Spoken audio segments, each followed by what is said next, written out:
হে বিশ্বজাহানের রব, হে শেষ শেষ বিচারের মালিক, তোমার আমাদের দেশনেত্রী গণতন্ত্রের মা বেগম খালেদা জিয়ার জন্য তোমার দরবারে আমরা সূরা ফাতিহা পাঠ করেছি, তোমার হাবিবের নামে দুরূদুস সালাম পাঠ করেছি এবং কুল আল্লাহু সূরা পাঠ করেছি। মাবুদ, তুমি এর ভুল ত্রুটিগুলোকে ক্ষমা করে দিয়ে এর যা সওয়াব হয় তাকে তুমি লক্ষ কোটি গুণ বৃদ্ধি করে দিয়ে সর্বপ্রথম হুজুর রজা মোবারক সোনার মদিনায় পৌঁছে দিও। এর ওসিলায় পৃথিবীতে যত মুমিন মুমিনা মুসলিম মুসলিমাত নবী রাসূল পয়গম্বর সাহাবায়ে কেরাম কবরবাসী হয়েছে তাদের কবরে সেই সওয়াবখানি তুমি পৌঁছে দিও।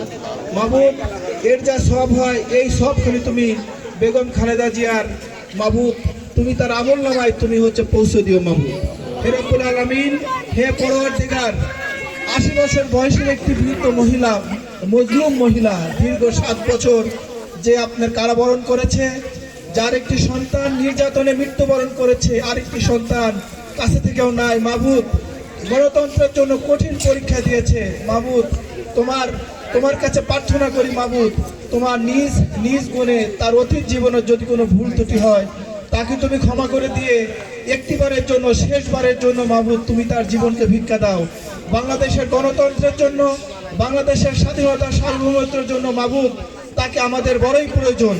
মাবুদ, যে মহিলাটি এই ৮০ বছর বৃদ্ধা বয়সে মজলুম হলো মাবুদ, তাকে তুমি বাংলাদেশের গণতন্ত্রের সুবাতাস তাকে তুমি দেখার তৌফিক দান তুমি করো। মাবুদ, বাংলাদেশে কোটি কোটি মানুষের দোয়া, কোটি কোটি মানুষের চোখের অশ্রুকে তুমি বৃথা দিতে দিও না। মাবুদ, আমরা তোমার কাছে খাস দিলে প্রার্থনা করছি তুমি একটিবারের জন্য হলেও তাকে তুমি বাংলাদেশের মানুষের মধ্যে তুমি ফিরিয়ে দাও। রব্বির হামহুমা কামা রব্বায়ানি সগীরা, রব্বির হামহুমা কামা রব্বায়ানি সগীরা, রব্বির হামহুমা কামা রব্বায়ানি সগীরা। লা ইলাহা ইল্লাল্লাহ মুহাম্মাদুর রাসূলুল্লাহ আলহামদুলিল্লাহি রাব্বিল আলামিন।